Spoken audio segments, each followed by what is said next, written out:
when my parents and brother brushed off my 10-year-old son's broken arm and said, "We don't have time for the ER," they still forced him to walk around with it for 3 hours.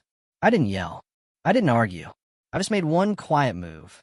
And 4 days later, they were the ones freaking out in pure panic. Imagine this.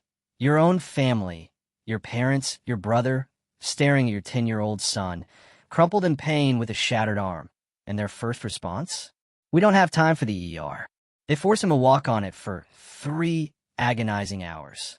The rage, the gut-wrenching horror I felt when I found out was indescribable. But I didn't scream, I didn't argue. I just made one quiet, deliberate move. And 4 days later, the tables had turned. They were the ones in a cold sweat, absolutely consumed by panic. My son, Leo, is my entire world. He's 10, with eyes that sparkle and a kindness that just melts your heart. Me? I'm 31, a single mom, and our life together is usually a pretty smooth rhythm. But my relationship with my parents, Robert and Eleanor, and my younger brother, David, complicated. That's an understatement. So, when a work conference meant I had to leave Leo with them for a weekend, my stomach was in knots. A sickening dread twisted inside me. I never, not in my wildest nightmares, imagined that just 3 days later, I'd be watching my precious boy recover from emergency surgery for a broken arm. A broken arm my own family had forced him to keep using for 3 hellish hours. We didn't have time for the ER, they'd casually told him. Being a single mom isn't easy, but Leo and we'd found our groove. After my divorce from Tom 5 years ago, I poured everything I had into making sure Leo felt secure and loved. Tom's job took him far away, and while he sent child support, his visits were, well, sporadic. Leo, bless his heart, always understood. He's always been wise beyond his years, but I'd worked double time, doing my best to be both mom and dad. My relationship with my parents? Always strained. Robert and Eleanor live on this beautiful lakeside property, a couple of hours from our city apartment. It's this picturesque wooden cabin with a private dock and forest trails, the kind of place Leo absolutely adores. But beneath that perfect, storybook exterior, a much colder reality always simmered. Growing up, I was never quite enough. My dad, Robert, a retired surgeon, demanded perfection. My mom, Eleanor, a former school principal, scrutinized every single decision. Their criticism was relentless. My straight A's? Never quite good enough. My appearance? Too casual. My career choice? Teaching? Not medicine. Even now, at 31, with a master's degree and a stable job as a high school English teacher, I still felt like that insecure 16-year-old whenever I was around them. Then there's my brother, David, 3 years younger, yet somehow always above reproach. The golden child. The boy wonder who followed Dad's footsteps into medicine. David could do no wrong. I, apparently, could do no right. When he became an orthopedic surgeon, just like Dad, you would have thought he'd cured cancer, judging by my parents' reaction.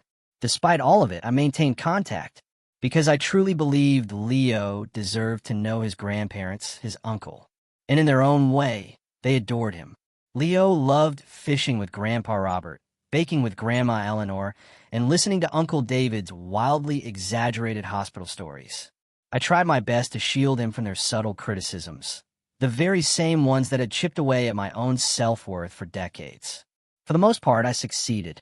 So when my principal selected me to represent our school at an educational conference in Chicago, a huge step towards the department head position I'd been working so hard for, I reluctantly arranged for Leo to stay with my parents. It was just for the weekend. "It's only 3 days, Mom," Leo said, packing his favorite comic books. He was 10, still my little boy, but blossoming into his own person. His brown hair a little messy, his blue eyes sparkling with excitement. "I'll be fine. Plus, Grandpa said we might go hiking to the waterfall." I check his suitcase, tucking in an extra hoodie. April in Minnesota, it's unpredictable. "I know you'll be fine, sweetie," I said, trying to push down this growing knot of anxiety. "Just remember your allergy meds every morning, and don't let Grandpa give you too much sugar before bed." "I know, Mom." He rolled his eyes playfully. "We've done this before." We had, but never for more than a day. Something about this trip felt different. Maybe it was the pressure of the conference. Or maybe it was David. He'd suddenly inserted himself into the weekend plans. He and his wife, Megan, were having issues, so he decided to stay at my parents' place to clear his head. David's presence always shifted the family dynamic, somehow making Robert and Eleanor even more dismissive of me. Friday afternoon, I drove Leo to the lake house. It looked beautiful, all crisp and fresh in early spring. The budding trees, glimpses of the lake that charming A-frame Dad had built before I was born. My parents greeted us on the porch. Mom, Eleanor, immediately started fussing over Leo's light jacket. "That's not nearly warm enough for the forecast," she criticized, ushering him inside. "I've laid out some appropriate clothes for the weekend." I bit my tongue so hard I almost tasted blood. Leo shot me a look, his eyes saying, "It's okay, Mom. I'll handle Grandma." Dad, Robert, barely acknowledged me. He was too busy telling Leo about the ambitious hiking trail he'd mapped out for Saturday. The waterfall is gorgeous this time of year with the snow melt. You'll need proper shoes, not those flimsy sneakers. "I packed his hiking boots, Dad," I said, setting Leo's suitcase in the guest room. "They're the ones you and Mom got him for Christmas." He nodded distractedly. "David's bringing steaks for dinner tomorrow. You should be here around noon." Of course, David's arrival was clearly going to be the highlight of their weekend. Before I left, I pulled Mom aside in the kitchen. "Mom, Leo sometimes gets homesick at night. If he needs to call me, even late, please let him."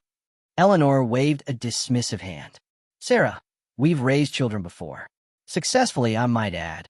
The implication that I hadn't been successfully raised was not lost on me. "Leo will be fine. We don't coddle him like you do." I swallowed my retort. "Also, he's been having some knee pain from soccer.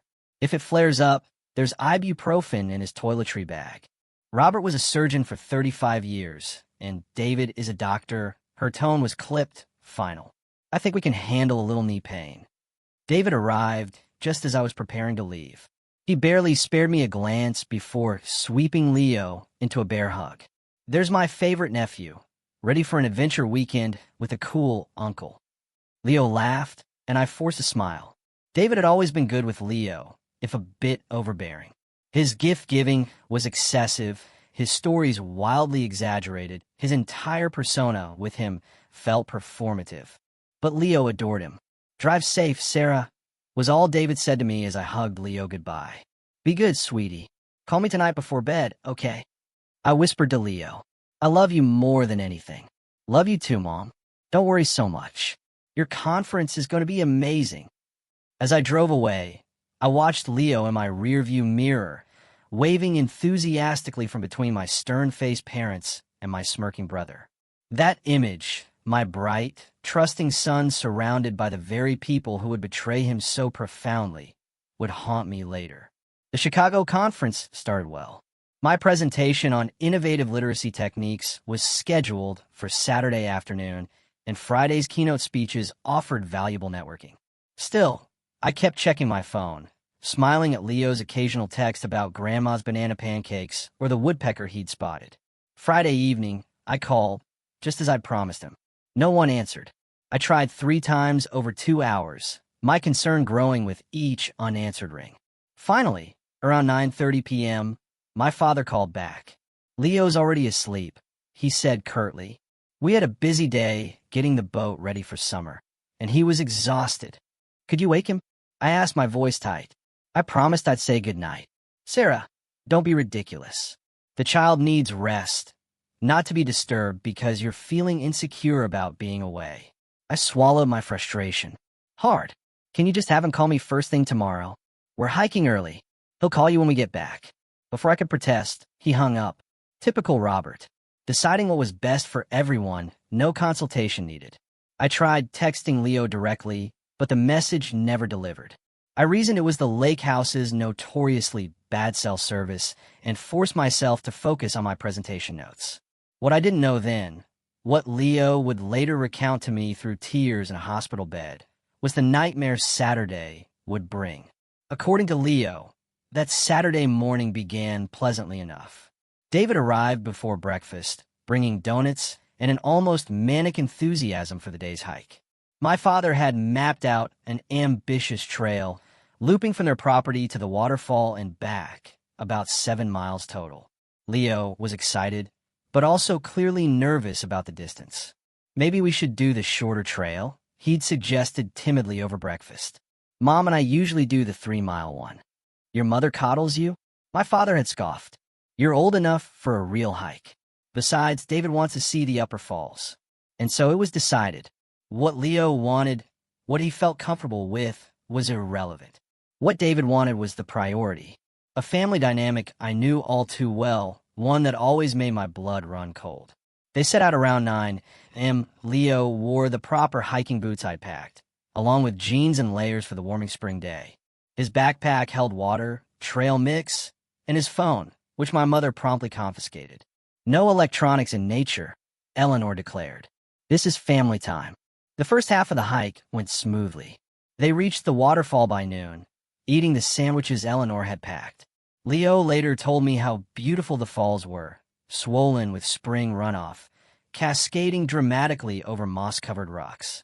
It was on their return journey, about a mile from the waterfall, that everything went horribly, catastrophically wrong.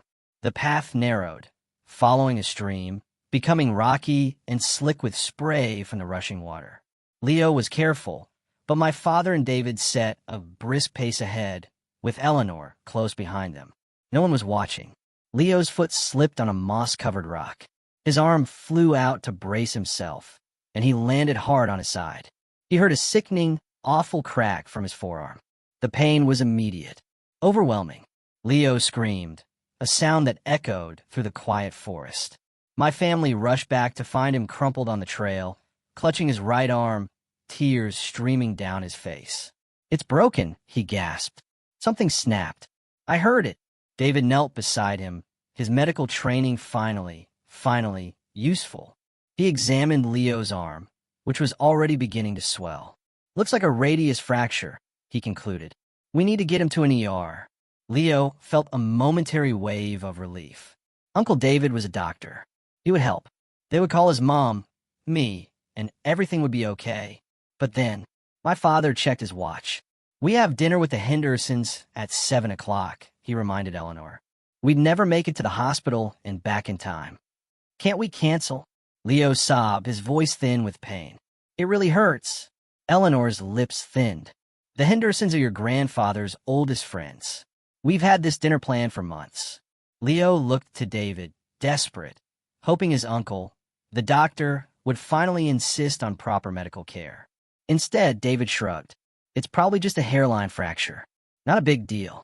We can ice it at the house and reassess. But how will I manage? Leo asked, the pain making him dizzy. I can't use this arm. The solution my family devised still makes my blood boil when I think about it. My father fashioned a makeshift walking stick from a branch. David, the doctor, declared that walking it off might actually be good, claiming weight-bearing fractures heal better. A dangerously oversimplified, completely irresponsible medical assertion. And Eleanor? She simply stated they didn't have time for dramatics. No one carried him. No one went for help. Instead, they forced my 10-year-old son to keep moving for 3 agonizing hours back to the house, trying to manage a broken arm by himself. Leo described that journey as a blur of unimaginable pain. Every movement sent fresh jolts through his arm. He cried until he had no tears left, then continued in silent suffering. He begged for his phone to call me. They refused. He asked to rest. They allowed only brief, grudging stops, hurrying him along with reminders of that precious dinner engagement. By the time they finally reached the house, Leo's arm was grotesquely swollen, his skin mottled with bruising from wrist to elbow. He couldn't use it all. So, David and my father half supported him, carefully, for just the final quarter mile. At the house, their treatment consisted of ice, ibuprofen, and elevating his arm on pillows in the guest room. Eleanor brought him soup and crackers, then left him alone while they all showered and dressed for dinner. We'll only be gone a few hours, my mother told him. There's water by your bed and the TV remote. Try to rest. Leo, in excruciating pain and feeling utterly abandoned, watched through the window as all 3 of them drove away to dinner. He was completely alone with a broken arm in a house 2 miles from the nearest neighbor. He tried using the landline to call me, only to discover it was dead. A tree had fallen on the line earlier that week, a detail my family had conveniently forgotten to mention. With no cell phone, no working landline, and no way to call for help, Leo lay in bed, alternating between tearful agony and stretches of exhausted unconsciousness. Meanwhile, I was texting and calling from Chicago, growing increasingly frantic as Saturday evening stretched into night with absolutely no word from my family or son. By Sunday morning, I was beside myself with worry. No calls, no texts, nothing. Not since Friday afternoon. I'd left dozens of messages for my parents, for David, even tried their neighbors. The final session of my conference wasn't until 2 p.m., but by 9 a.m., I'd made my decision. I informed the organizers of the family emergency, packed my bags in a blur, and hit the road for the 3-hour drive back to Minnesota. The entire drive, my mind cycled through every scenario possible, from the mundane, dead batteries, poor reception, to the truly catastrophic. By the time I turned onto the gravel road leading to my parents' property, my hands were shaking so hard on the steering wheel, I could barely hold it. The first thing I noticed was all 3 cars. My father's SUV, my mother's sedan, and David's ostentatious sports car. At least they were home. I pulled up to the house around noon, the gravel crunching loud beneath my tires. No one came out to greet me. I walked in without knocking. It was still my childhood home, after all. The scene in the living room was unnervingly, sickeningly normal. My parents and David were playing Scrabble at the coffee table, coffee mugs and sundae pastries arranged neatly nearby. All 3 looked up in surprise. "Sarah, we weren't expecting you until tonight," my mother said, her tone dripping with the suggestion that I'd committed some grave social faux pas by arriving early. "I've been trying to reach you for nearly 2 days," I said, struggling to keep my voice level. "Where's Leo?" "Still sleeping," David replied casually. "He's fine. Just taking it easy after a little tumble on the trail yesterday." The dismissive way he said "little tumble" sent alarm bells screaming through my entire body. What tumble? What happened? My father sighed, setting down his Scrabble tiles. "He slipped on some rocks and hurt his arm. Nothing serious. We've been keeping an eye on it. If it's nothing serious, why didn't anyone call me? Why hasn't he called me?" "The landline's down," my mother offered. "And you know cell service is spotty up here. Where's his phone?" I demanded, my voice rising. "I have it," my mother admitted. "He was getting too dependent on it. We wanted him to enjoy the weekend without technology." I didn't wait to hear another word. I strode towards the guest bedroom, my parents and David trailing behind, still offering excuses and assurances that I was overreacting. The sight of Leo stopped me cold in the doorway. My son lay on the bed, his face pale and drawn with pain. His right arm, propped on pillows, was swollen to nearly twice its normal size, with bruising so dark it looked almost black in places. His eyes, rimmed red from crying, widened when he saw me. "Mom," he whispered, fresh tears spilling. "You came early." I was at his side in an instant. "What happened, sweetheart? What did they do to you?" Through broken sobs, Leo told me everything. The fall, the sickening crack he'd heard, the agonizing 3 hours of trying to manage his way back to the house. How they'd left him completely alone to attend their dinner.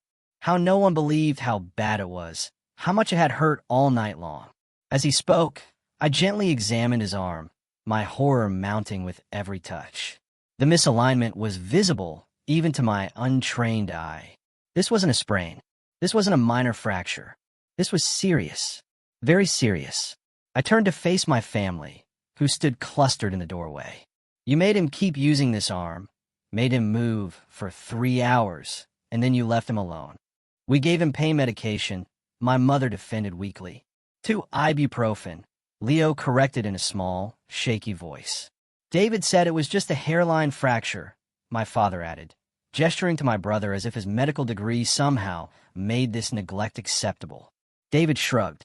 "It looked minor yesterday. Besides, kids are resilient." I couldn't believe what I was hearing. "He needs a hospital. Now." "Don't be dramatic, Sarah," my father said. "If you let me look at it, no." I cut him off, my voice steadily, terrifyingly calm. "You've done enough. I'm taking my son to the emergency room." I gathered Leo into my arms, ignoring my family's continued protests. He felt lighter than I expected, or perhaps adrenaline made his weight insignificant. I carried him to my car, my parents and David trailing behind. A bizarre mixture of defensive excuses and suddenly helpful suggestions spilling from their lips.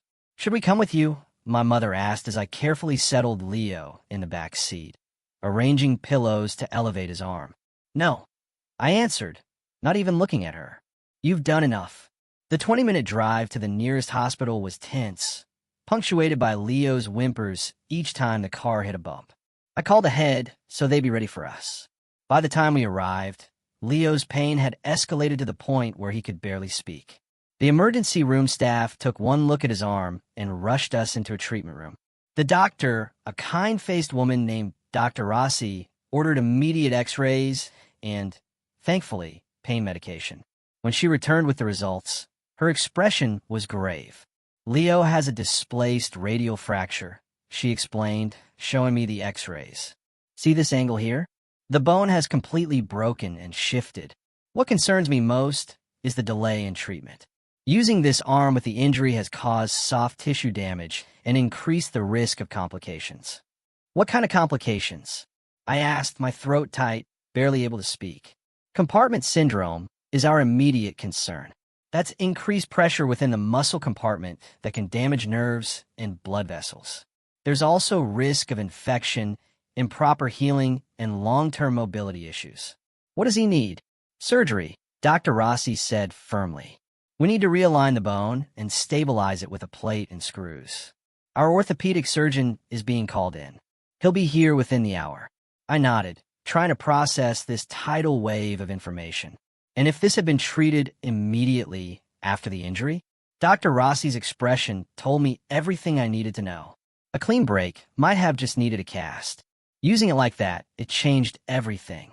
As Leo was prepared for surgery, I sat beside his bed, holding his small hand.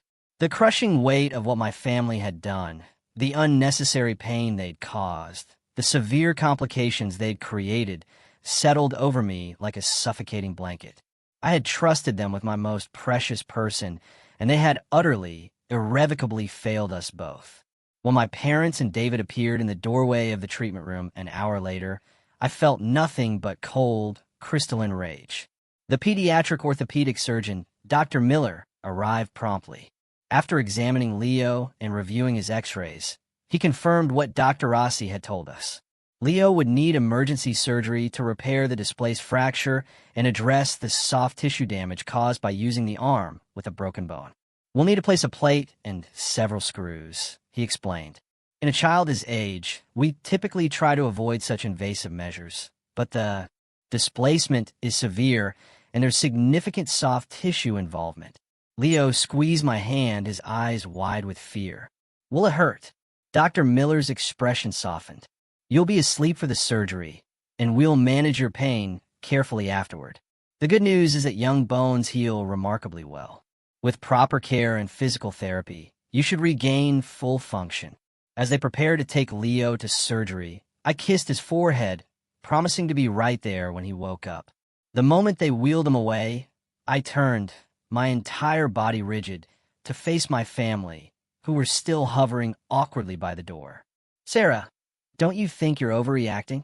My father began. "Surgery seems extreme. If they just let me examine him properly." "Stop," I said, my voice low and controlled, a dangerous whisper. "Just stop. We didn't know it was this serious," my mother interjected. "Leo didn't indicate it was this bad. He was crying in pain for hours." I countered, the whisper gone. "He heard the bone break. He told you it was broken." "Kids exaggerate," David said with a dismissive wave, like brushing away a fly. "I see it all the time in my practice. They come in thinking they're dying when it's just a sprained ankle." Something inside me snapped. "This isn't just anything, David. This is a displaced radial fracture with soft tissue damage. You're an orthopedic surgeon. You should have recognized the severity immediately." In a proper examination setting, maybe, he defended. Out on a trail with limited visibility, then you should have erred on the side of caution. I was shouting now, drawing concerned looks from the nursing staff. I took a deep, shaky breath, forcing my voice lower. You should have supported him. Called for help. Done literally anything other than make him try to manage for 3 hours with a broken arm. We had dinner plans, my mother mumbled weakly. I stared at her, incredulous. Dinner plans? You left my injured, minor child alone in an empty house with no working phone because of dinner plans? The Hendersons are very important to your father, she explained, as if this somehow clarified everything. More important than Leo's health? Than his safety? Now, Sarah, my father interjected, using that condescending tone that had silenced me throughout my childhood. You're being emotional. These doctors are probably overreacting to cover themselves legally. I've seen it countless times. I closed my eyes, memories flooding back. My sprained wrist at 10, declared just bruised by my father until the school nurse sent me for x-rays 3 days later. The time David broke our neighbor's window, but I was punished because David wouldn't do that. The consistent, insidious pattern of minimizing my concerns while elevating David's opinions. Leo could have permanent damage, I said quietly, the weight of it crushing me. He's 10 years old and may need physical therapy for months because you couldn't miss a dinner party. Because you couldn't admit that maybe, just maybe, his pain was real and significant. He'll be fine, David insisted. Kids bounce back. Remember when I broke my arm climbing that oak tree and you received proper follow-up care the next day? I reminded him, my gaze fixed. You weren't forced to try and use your arm to climb back down the tree on your broken arm. The waiting room fell utterly silent. A nurse approached cautiously. Your son's in surgery now. It should take about 2 hours. There's a private waiting area for families if you prefer. I nodded gratefully. Thank you. As I gathered my purse to follow her, my mother stepped forward. We'll wait with you. I stopped. I turned to face all three of them. In that moment, with Leo in surgery, I saw my family with complete, devastating clarity, perhaps for the very first time. These people, bound to me by blood, had repeatedly shown me who they were. I just hadn't been willing to believe it until they endanger my son. No, I said, my voice shockingly calm. You won't. Sarah, be reasonable, my father started. Reasonable? I laughed, a hollow, bitter sound. Was it reasonable to make Leo keep moving with a broken arm? Was it reasonable to leave him alone in agony without a working phone? Was it reasonable to prioritize a social engagement over a child's health and safety? We made a judgment call, David defended. It's easy to criticize in hindsight. A judgment call? I repeated. Well, I'm making one now. I want you to leave. My mother's face crumpled. But Leo will want me here when he wakes up. He doesn't need to see the people who ignored his pain and caused him additional suffering. You're being dramatic, my father said dismissively. As usual. Maybe I am, I conceded. But I'm also his mother. And right now, that means I need to protect him. Even from family. Especially from family. David stepped forward, his expression hardening, his eyes flashing. You know, this attitude is exactly why Tom left. You always blow everything out of proportion. The low blow was meant to hurt me, to make me back down as I had so many times before. But something was different now. Instead, I felt an odd, unwavering sense of calm. Leo is having emergency surgery because you, a trained orthopedic surgeon, decided a dinner party was more important than properly treating his broken arm. That's not blowing things out of proportion, David. That's stating facts. I met his gaze steadily. Now, please leave. All of you. My father's face reddened with anger. If we leave now, don't expect us to come back. It was meant as a threat, but it felt like freedom. I don't. As they stormed out, muttering about ingratitude and overreaction, I felt no satisfaction. Only a bone-deep weariness, and an even deeper concern for Leo. The surgery lasted nearly 3 hours, longer than expected due to the complexity of the repair. When Dr. Miller finally came to update me, his expression was cautiously optimistic. We've stabilized the fracture with a plate and screws, he explained. There was significant soft tissue damage that needed attention, but we're confident we've addressed all the issues. He's in recovery now and doing well. Long-term prognosis. I asked, my voice raw. With proper follow-up care and physical therapy, he should regain full function. He'll need to be in a cast and have limited use for at least 6 weeks, followed by a graduated return to activities.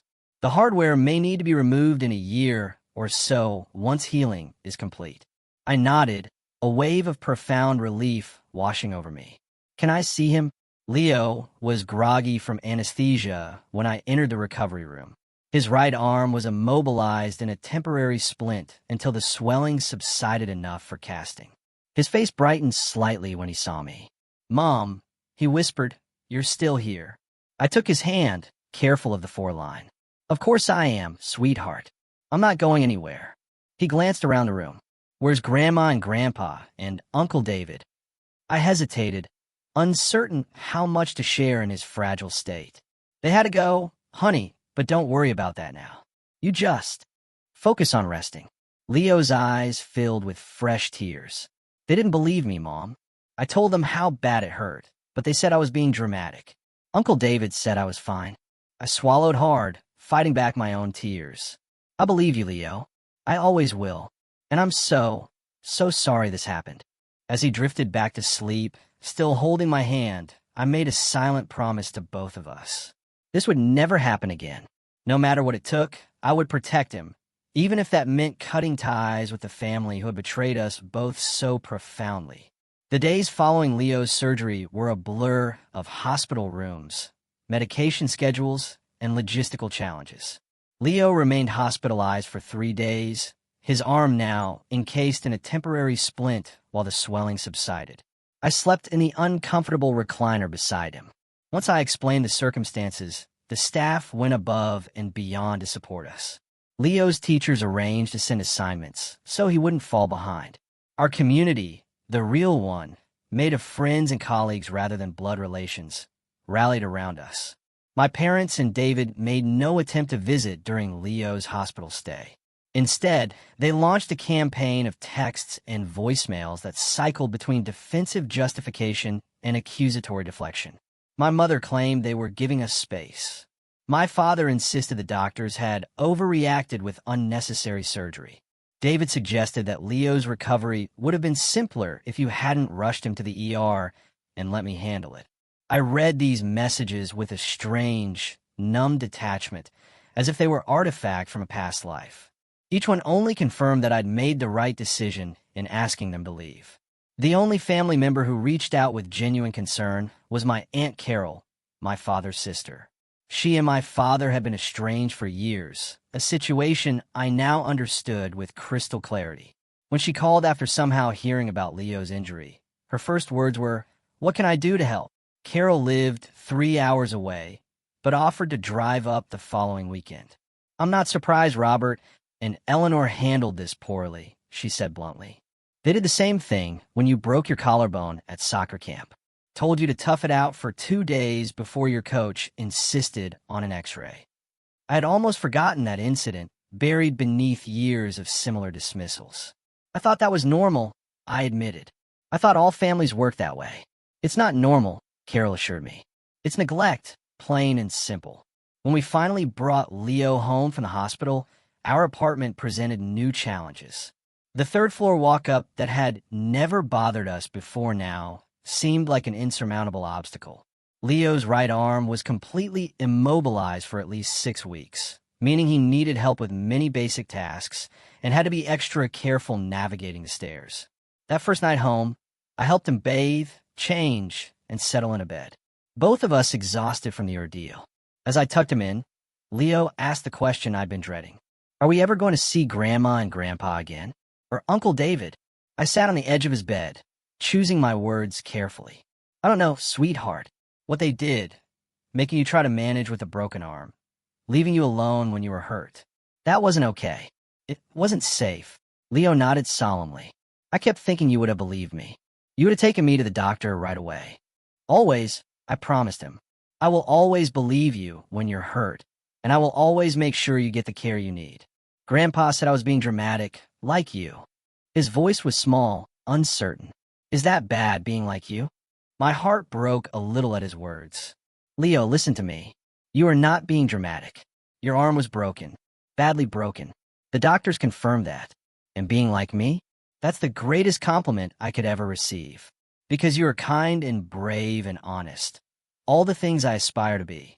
He seemed to accept this, but I could see the hurt lingering in his eyes.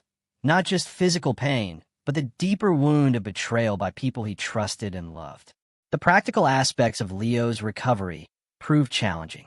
Our health insurance covered much of the surgery and hospital stay, but the deductible, co-pays, and upcoming physical therapy sessions would strain our budget. I applied for medical leave from work, but it would only cover a portion of my salary. My friend Melissa, a fellow English teacher, organized a meal train. Another colleague, Steve, who lived in our building, offered to help carry Leo up and down the stairs when necessary. My ex-husband, Tom, called from Seattle, horrified by what had happened, and arranged to have groceries delivered weekly. The most difficult conversation was with Tom about my parents' role in Leo's injury. He had always liked them, finding my complaints about their behavior exaggerated. Now, hearing what they'd done, he was stunned into silence. "Jesus, Sarah," he finally said, "I thought you were just being sensitive all those years. I had no idea they were capable of something like this." "Neither did I admitted. "Not to this extent. Do you want me to fly out? I could take some time off." The offer surprised me. Tom hadn't taken time off for Leo since our divorce. "No, but thank you for offering. We're managing, but maybe you could FaceTime him more regularly. He could use the extra support right now." "Of course. Anything he needs." He paused. "And what about your parents? What are you going to do about them?" It was a question I'd been wrestling with since the hospital. What do you do when the people who should love and protect you the most demonstrate such callous disregard? How do you reconcile the bonds of family with a need to protect yourself and your child? "I don't know yet," I told him honestly, "but I know I can't let them hurt him again." After we hung up, I sat at the kitchen table with my laptop, researching medical neglect by grandparents and cutting ties with toxic family. The search results were overwhelming, but a link to a support group for adults estranged from parents caught my attention. I joined immediately. That night, I consulted with a family law attorney, Patricia Ramirez, who specialized in child protection cases. I explained the situation, showing her Leo's medical records and the text messages from my family afterward. What they did constitutes medical neglect, Patricia confirmed. As Leo's mother, you have every right to restrict their access to him. If you want to pursue legal action, we could potentially file for a restraining order based on the harm they caused. "I don't think it will come to that," I said. "They're more likely to disown me than try to force contact, but I want to understand my options." She nodded. "Document everything. Save those texts. Keep records of Leo's medical treatment and recovery. If they do attempt to force contact or undermine your parental authority, you'll be prepared." As Leo began his long recovery process, the magnitude of what had happened continued to unfold. Simple tasks like showering or getting to school became logistical operations. Leo, with the resilience of youth, adapted to managing with one arm and developed impressive core strength to compensate, but the psychological impact was harder to measure. He began having nightmares about the fall and being abandoned in the woods. He grew anxious when I was out of sight for too long. When my mother sent him a cheerful, get-well-soon card with no acknowledgement of what they'd done, Leo stared at it for a long time before quietly asking me to throw it away. "They don't think they did anything wrong, do they?" he asked. "No, sweetheart, they don't. Some people find it very hard to admit when they've made mistakes." He considered this. "I don't want to be like that. I want to be able to say I'm sorry when I mess up." In that moment, I recognized that despite the trauma and pain, Leo was learning valuable lessons about accountability, empathy, and self-worth. Lessons my parents had never managed to grasp. As the days passed, my parents and David's messages grew increasingly hostile. They accused me of turning Leo against them, of overreacting to a minor incident, of being an ungrateful daughter after all they had done for me. Not once did any of them acknowledge the severity of Leo's injury or express genuine remorse for their role in it. For days after bringing Leo home from the hospital, I made my decision. It wasn't impulsive or emotional, but the measured conclusion of a lifetime of evidence. My family had shown me repeatedly who they were. It was time I believed them. I sat at our kitchen table with a legal pad, Leo's medical records, and a sense of calm determination. My son was napping in his room, the morning's physical therapy session having exhausted him. His temporary splint had been replaced with a full cast, bright blue at his request, already accumulating signatures from the few visitors we'd welcomed. I began drafting a letter. Not an angry tirade or emotional plea, but a clear, factual account of what had happened and what would happen next. I included copies of Leo's x-rays and the surgical report with key phrases highlighted: displaced radial fracture, soft tissue damage due to using the arm with the injury, delayed medical treatment, complicating recovery. To my parents, I wrote, Robert and Eleanor, I'm providing Leo's medical records so you can fully understand the severity of his injury and the consequences of your decisions last weekend. As his mother, I trusted you to keep him safe. That trust has been irreparably broken. Leo will require extensive physical therapy and may need additional surgery to remove the hardware. He will miss the remainder of his soccer season and possibly the start of next year's. At 10 years old, he has experienced unnecessary pain and trauma that could have been avoided with basic compassion and appropriate medical attention. After considerable reflection, I've decided to terminate our relationship. This isn't a temporary cooling-off period or an emotional reaction. It's a necessary step to protect Leo from further harm. Do not contact Leo directly through any means. Do not contact me except through the legal representative copied on this letter. Do not visit our home or Leo's school. Do not attempt to use other family members as intermediaries. If you violate these boundaries, I will pursue legal protection without hesitation. I don't make this decision lightly. It comes after a lifetime of dismissal, favoritism, and emotional manipulation that I allowed to continue because I believed family connections were inherently valuable. Leo's broken arm has broken that illusion as well. Sarah, to David, I wrote a similar letter, adding, as a medical professional, your failure to properly assess and advocate for Leo's injury is particularly inexcusable. You prioritized dinner plans over a child's broken arm. Your medical license may permit you to practice, but your judgment that day revealed a fundamental lack of compassion and professional ethics that no credential can disguise. I sent the letters by certified mail, ensuring delivery confirmation. Copies went to my lawyer, Patricia, who had helped me draft the legal language. I also changed both our phone numbers and email addresses, creating new ones that only trusted friends and colleagues would receive. Leo watched me place the letters in the mailbox outside our apartment building, his expression solemn beyond his years. Is this forever? He asked as we made our slow way back up the stairs, he gingerly protecting his arm, me carrying his backpack. I don't know. I answered honestly. Right now, we need space to heal.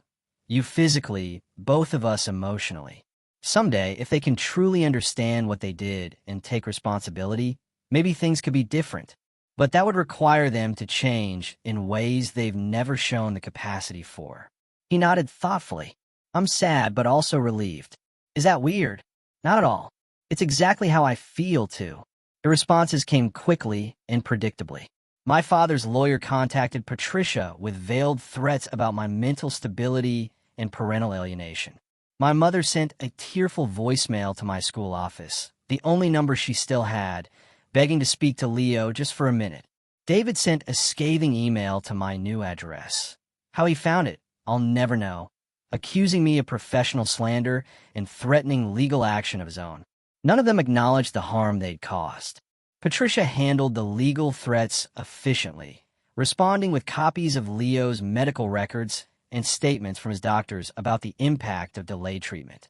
The threats quieted after that, though the emotional manipulation attempts continued sporadically. Meanwhile, Leo's recovery progressed slowly but steadily.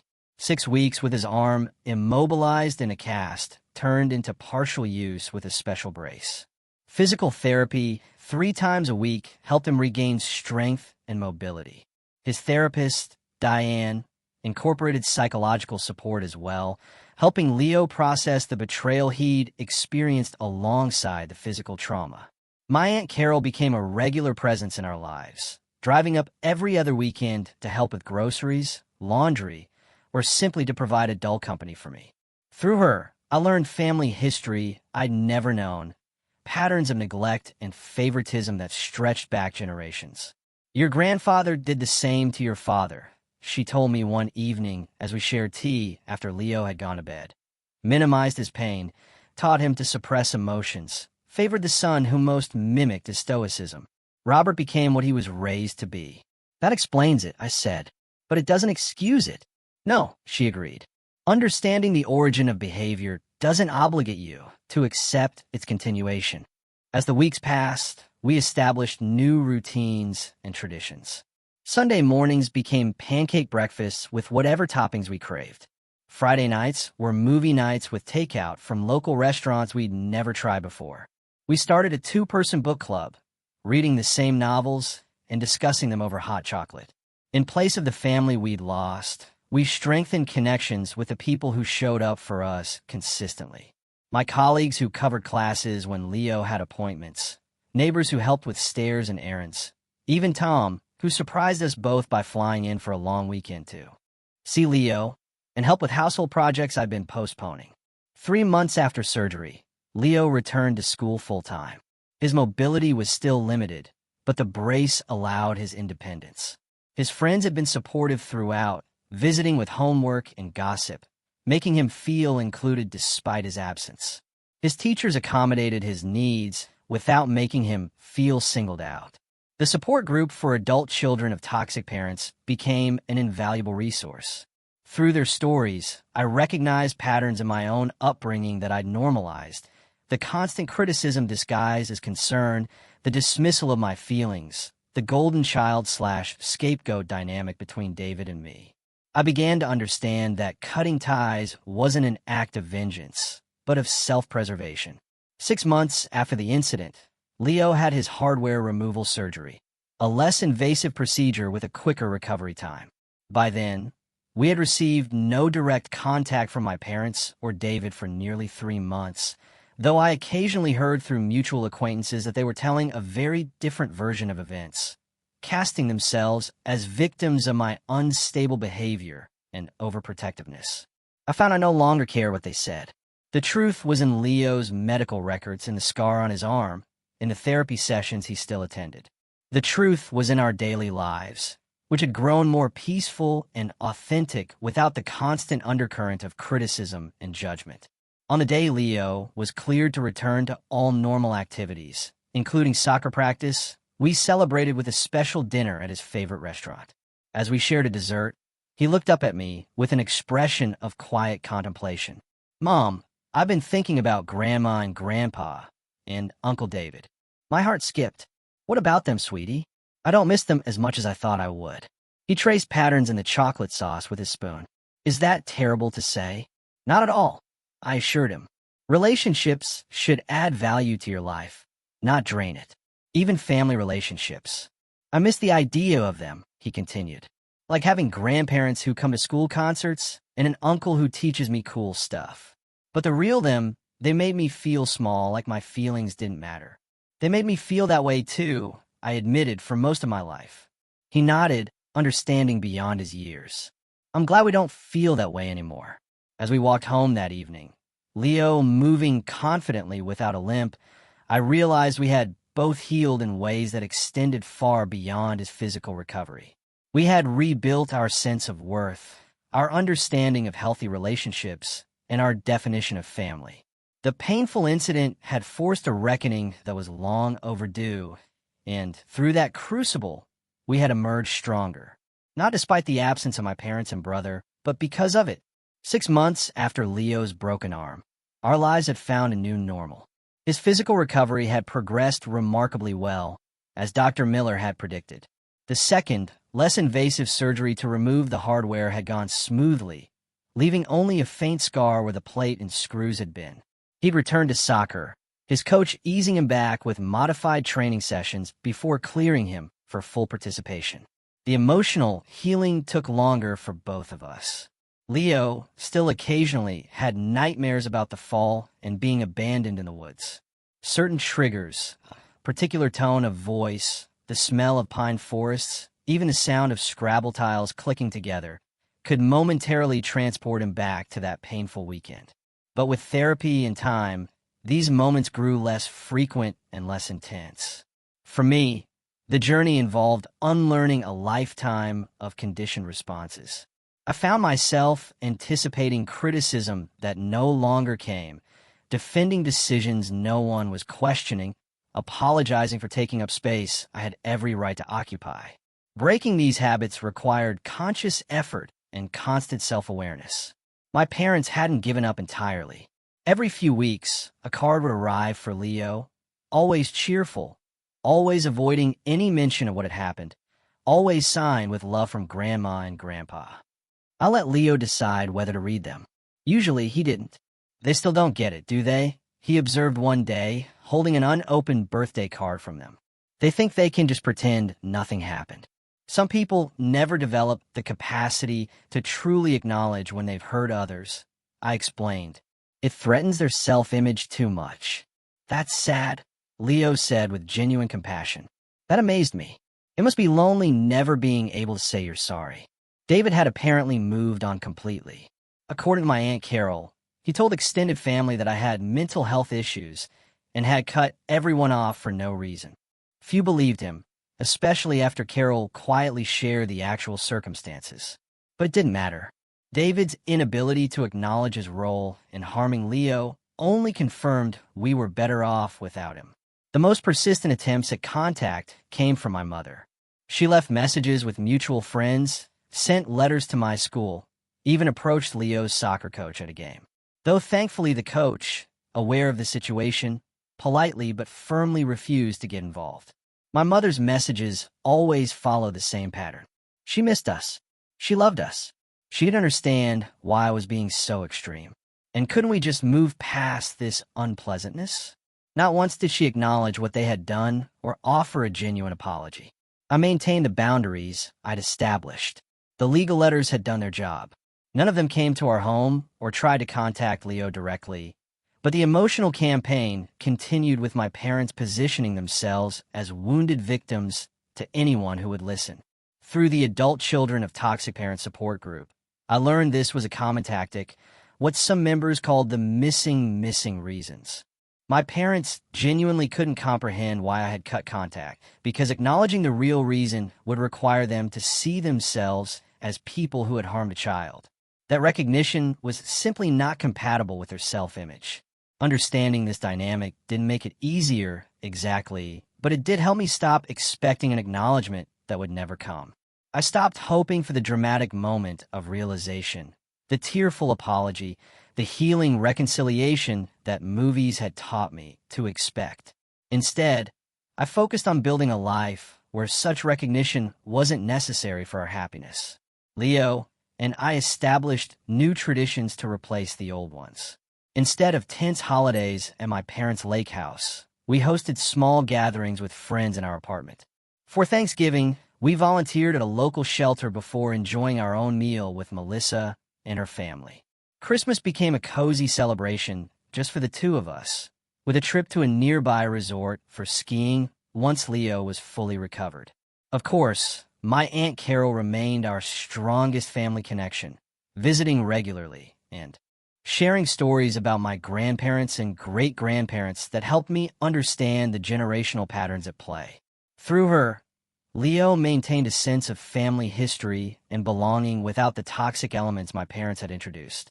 Perhaps the most surprising development was my relationship with Tom. Our divorce had been amicable but distant, with him pursuing his career across the country while I raised Leo. After the incident with my parents, however, he became more present in our lives, calling Leo regularly, visiting when he could, even helping financially with his medical expenses beyond his required child support. I should have been there more, he admitted during one visit. Seeing how your parents failed Leo made me realize I've been failing him too, just in a different way. His honesty and willingness to change stood in stark contrast to my parents' rigid denial. It wasn't a romantic reconciliation. We were both better as co-parents and spouses, but it was a healing of a different kind of family wound. As for Leo, he amazed me daily with his resilience and wisdom. He approached his recovery with determination, rarely complaining despite the pain and limitations. He processed his feelings about my parents with a maturity beyond his years, expressing sadness without allowing it to define him. "You know what's weird, Mom?" he said one evening as we walked our neighbor's dog, an activity that had become part of his recovery routine. "I think I learned more from them not being in our lives than I ever did when they were." "What do you mean?" I asked. "I learned what kind of person I don't want to be," he explained. "Someone who can't admit mistakes. Someone who cares more about appearances than people's feelings.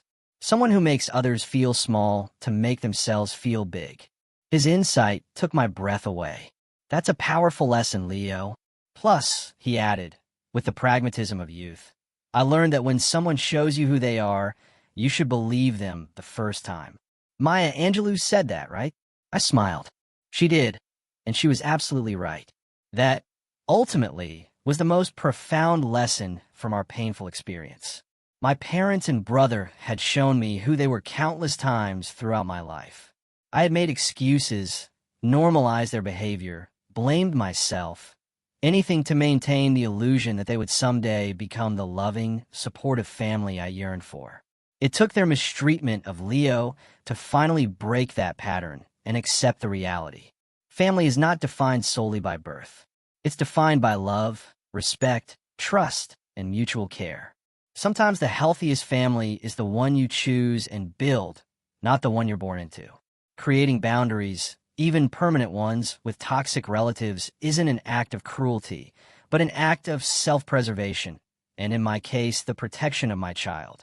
Leo will carry the physical scar of that weekend for life, a faint line on his arm where the bone was repaired. But the emotional scars have healed better than I could have hoped because we addressed them honestly, sought help when needed, and removed ourselves from the source of harm. As for me, I no longer feel guilty about the estrangement from my parents and brother. I no longer lie awake wondering if I'm the unreasonable one, the overly sensitive one, the dramatic one. I know the truth of what happened, and I know that protecting Leo was the only acceptable response. Some relationships can't be repaired because the other parties refuse to acknowledge the damage. Some broken things are meant to stay broken. The real healing comes not from forcing those broken pieces back together, but from carefully collecting the fragments that still have value and building something new, something healthy or something true. Have you ever had to make a difficult decision to protect yourself or someone you love?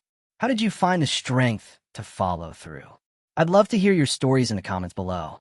And if you found this story helpful, please like, subscribe, and share with someone who might need to hear that sometimes walking away is the bravest thing you can do. Thank you for listening, and remember, your worth is not determined by those who failed to value you.